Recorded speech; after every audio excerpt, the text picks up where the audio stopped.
Salut mon ami, aujourd'hui je suis là pour une nouvelle vidéo et je vais continuer à poster des vidéos pour encourager ceux qui veulent bien sûr. Et même si c'est une seule personne qui est toujours là pour écouter, je me sens déjà bien. Je veux saluer Edwige Michel-Angeli qui est toujours là. Ma sœur, que Dieu te bénisse abondamment. Et tous les autres amis qui ne réagissent pas, mais qui sont toujours là. Que Dieu soit avec vous, soit toujours encouragé dans sa paix, dans sa joie, dans sa parole. Aujourd'hui, mes amis, j'ai à cœur de vous parler de quelque chose qui m'est passé par l'esprit durant la journée. Et c'est que, mon ami, tu n'as rien à faire pour avoir le salut. On est d'accord? Une seule chose, s'il y a une chose à faire quand même, ce serait juste de croire, c'est tout. Et croire, on va voir ensemble d'où cela vient. Est-ce que c'est quelque chose qui vient de nous ou qui vient d'autre part? Et je réitère mes salutations à tous ceux qui sont choisis par Dieu, car c'est à vous que je m'adresse. À tous ceux qui confessent de leur bouche que Jésus-Christ est Seigneur, Seigneur de leur vie et il n'y en a point d'autre. Nous formons une communauté de croyants. Nous formons en fait le corps de Christ. Aujourd'hui, si nous en parlons, c'est pas parce que nous sommes meilleurs, mais nous parlons parce que nous voulons vanter le nom de Dieu dans notre vie, parce que on ne serait pas qui nous sommes aujourd'hui sans la grâce de Christ. C'est Christ qu'on vante, c'est pas nous. Nous n'avons rien fait.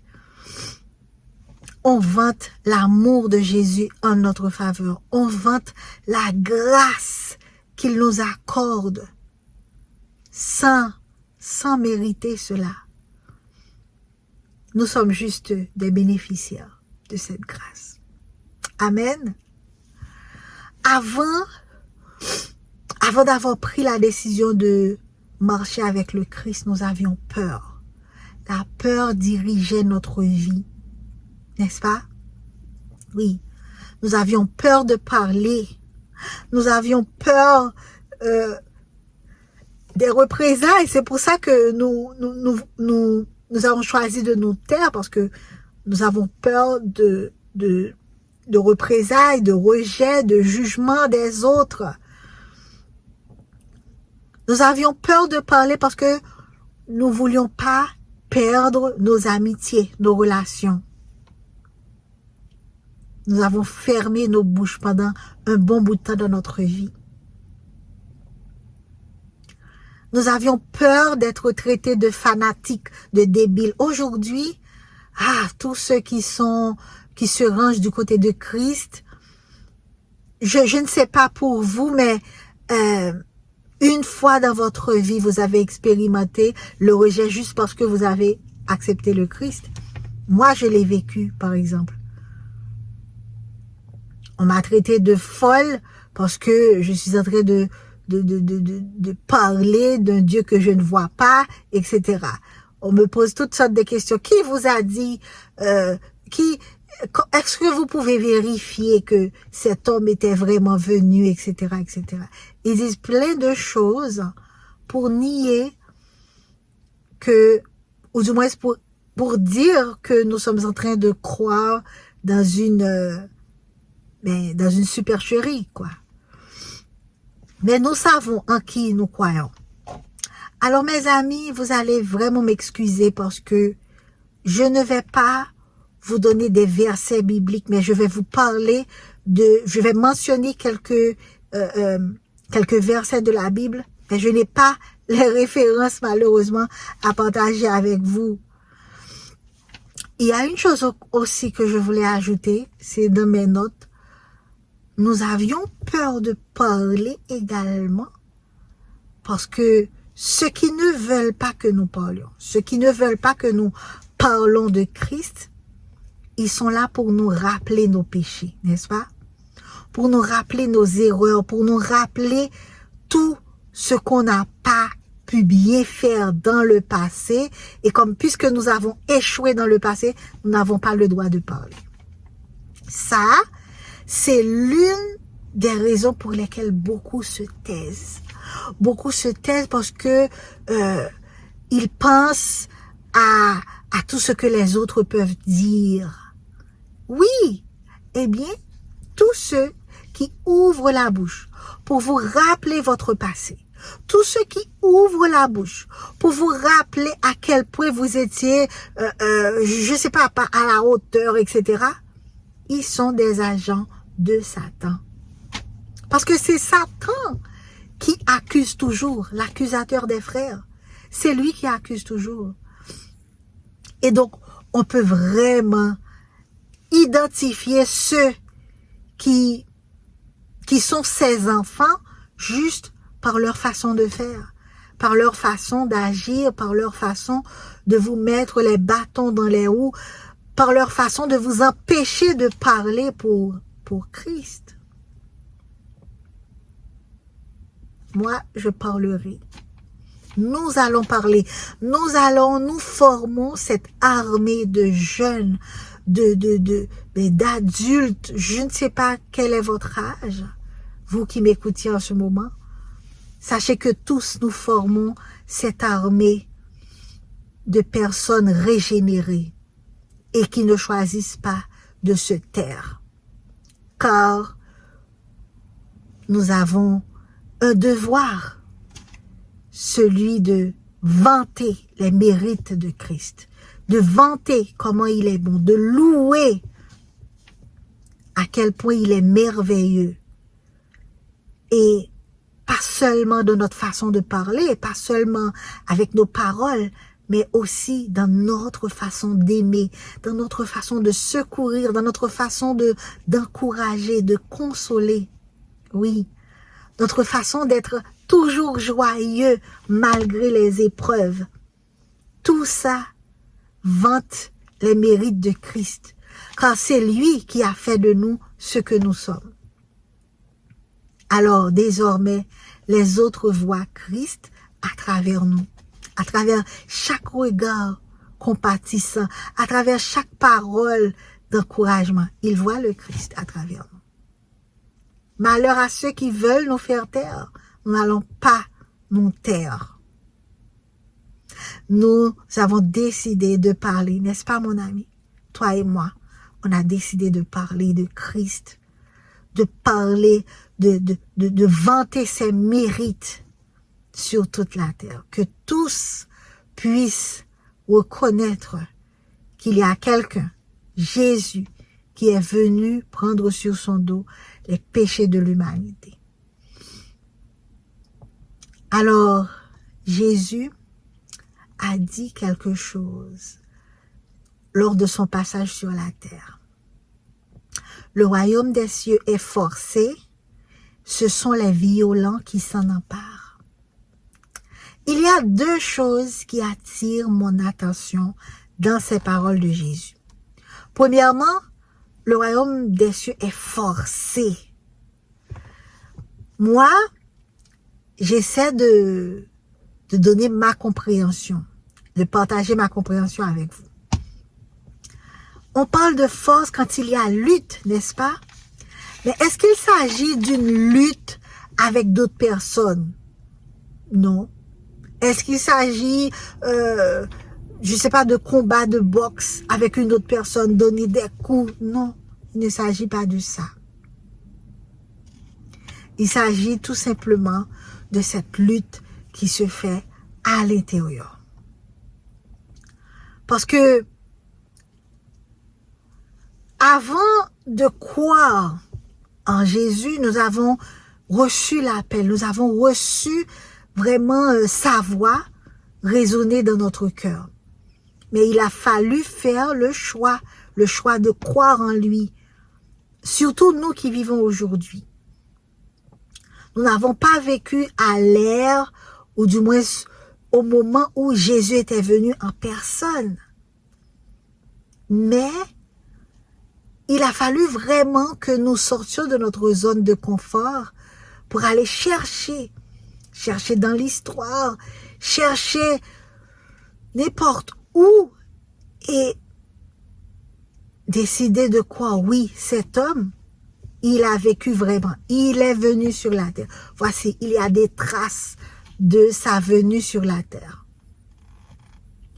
Des auteurs ont parlé de lui, des témoins, des archéologues ont pu découvrir certaines choses qui faisaient partie de l'histoire biblique.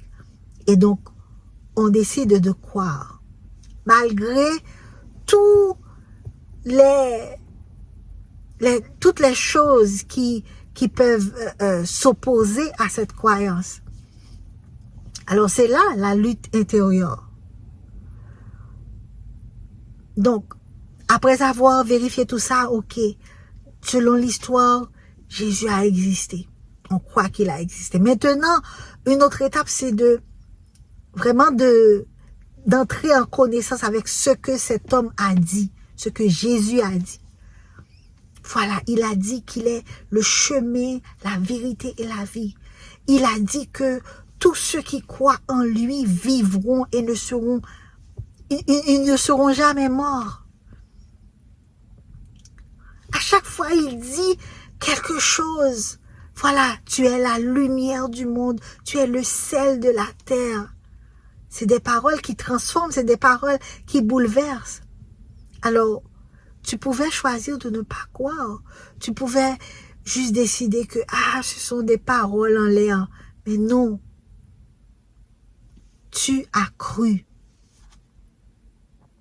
Tu as cru. Tandis que il y a beaucoup de choses qui pourraient te faire, ou du moins qui pourraient te rendre incrédule comme beaucoup d'autres. Parce que il y a beaucoup d'autres personnes qui décident de dire que non, ils ne vont pas croire en quelque chose comme ça. Qui restent dans l'incrédulité. Malgré les faits, ils préfèrent s'abstenir. Donc, c'est pas quelque chose de simple qui vient de nous. Le fait de croire, c'est Dieu qui nous a donné cette capacité de croire. Il y a un verset dans Éphésiens. Oh mon Dieu. Je n'arrive pas à me souvenir des références. J'ai encore ce problème, mes amis. Je sais que beaucoup d'entre vous arrivez à voir les versets en tête, mais moi, je n'y arrive pas encore. Ce texte, je crois que c'est dans Éphésiens 4 ou 2, versets 8-9. C'est par la grâce que vous êtes sauvés par le moyen de la foi. Et cela ne vient pas de vous, c'est un don de Dieu. Jésus dit, celui qui croit en moi vivra, a la vie éternelle, est sauvé. Il faut vraiment quelque chose. Nous ne sommes pas capables de croire juste de par nous-mêmes à ça. Il dit que c'est par la grâce que vous êtes sauvés, par le moyen de la foi. La foi ne vient pas de nous. C'est Dieu qui nous donne encore la foi, la capacité de croire. Donc, mes amis, la force de croire vient de Dieu. Parce que il y a toujours cette bataille entre la chair et l'esprit. nous, en tant qu'humains, nous voulons voir les choses avec nos yeux physiques, nos yeux charnels. Mais c'est Dieu qui nous accorde la possibilité de croire, de voir avec les yeux spirituels. Donc, finalement, nous revenons à la case départ. Nos efforts ne nous accordent pas le salut. C'est par la grâce que nous sommes sauvés et par le moyen de la foi. La foi, cette foi, c'est Dieu qui nous l'a donné encore. Et je parlais un jour avec un ami. Cet ami me fait comprendre que c'est vrai, on peut toujours avoir l'assurance du salut, etc. Mais il faut faire des efforts pour ne pas fâcher Dieu avec nos péchés, etc. Mais je lui dis que par nos propres efforts, nous ne pourrons pas. C'est justement Dieu, c'est le Saint-Esprit qui met en nous encore le vouloir et le faire selon son bon plaisir. C'est-à-dire que c'est pas avec ta propre sagesse que tu vois que quelque chose ne marche pas. C'est le Saint-Esprit qui t'éclaire, c'est le Saint-Esprit qui ouvre tes yeux à ce que tu vois qui ne marche pas, que tu dois corriger. C'est encore le Saint-Esprit. C'est pour ça qu'il a dit que c'est lui qui nous donne le vouloir et le faire selon son bon plaisir. C'est même pas avec notre propre force que nous décidons de changer les choses. C'est lui qui nous donne la volonté et le pouvoir de le faire. Donc, nous avons tout en Dieu. La force de croire. Le salut en croyant. Nous avons le salut en croyant en lui. Dieu nous accorde tout en fait. Et l'autre point dans le verset qui m'a attiré l'attention, et je crois que j'en ai parlé sur cette chaîne concernant le royaume. Il est dit que ce sont les violents qui s'en emparent. D'abord, le royaume des cieux est forcé, ce sont les violents qui s'en emparent. C'est juste pour dire que le royaume est disponible. Il n'est pas dit ce sont les violents qui s'en empareront. C'est pas le futur, mais c'est le présent. C'est-à-dire que en croyant en Jésus, automatiquement, tu es dans le royaume. Écoute, j'ai l'impression que pour certaines personnes, c'est trop facile. Les hommes, ils sont habitués à des choses qui sont difficiles. Mais là, le salut, là, selon ce qui est écrit, selon la façon dont elle est expliquée là, dont il est expliqué là, il est très facile. Hein? Il suffit juste de croire. Waouh! Et le royaume que Jésus t'accorde, c'est quelque chose d'éternel. Il n'y a pas de fin. Il n'y a pas d'interruption. Du tout, du tout, du tout, du tout. Bon, je ne sais pas si ce que je vais dire a rapport avec le thème, la force de croire qui vient de Dieu. Mais oui, je pense que oui, ça a rapport. Aujourd'hui, j'ai regardé une petite vidéo de Corrie ten Boom. C'est une juive, je crois. Bon, je vais faire des recherches pour vérifier la nationalité de Corrie ten Boom. Mais c'est une petite maman qui partage beaucoup ses réflexions sur sa foi en Dieu, etc. Puis aujourd'hui, je l'ai vue se présenter, mais dans une vidéo assez ancienne, je dirais, les années 80, 90, comme ça. Et puis, elle présentait, oh, c'est dommage que je n'ai pas une gant avec moi. Vous savez, les gants, ça a la forme d'une main, mais on peut rien faire avec sans la main à l'intérieur. Et elle dit que nous sommes créés à l'image de Dieu. Nous sommes comme ces gants. Tu vois, une représentation de l'armée, mais on ne peut s'en servir que si l'armée est à l'intérieur. C'est comme nous sommes ces gants et c'est Dieu qui est l'armée qui doit prendre, tu vois, qui doit prendre la place. Oh, sans l'armée, le gant, je sais pas comment on dit en fait. Ça ne sert à rien, les gants. Ça ne sert à rien si la main n'est pas, si les mains ne sont pas intégrées dans les gants. Alors, c'est la même chose. Dans notre vie, si Dieu ne prend pas de place, notre vie n'a aucune raison. Ou du moins, on est mort en fait. On est mort. On ne sert à rien. Donc, tout ce dont nous avons besoin, c'est Dieu en nous. C'est Dieu. Oh. C'est trop bruyant. Ah, ok. Tout ce que nous avons besoin, mes amis, c'est Dieu. La foi. Tu vois? La foi que nous avons besoin pour qui doit agir. C'est Dieu qui nous donne cette foi. Wow. Je pense que moi, je suis sûre à 100% que je suis sur la bonne voie. Et c'est pas la voie large, c'est pas le chemin large. C'est le chemin étroit.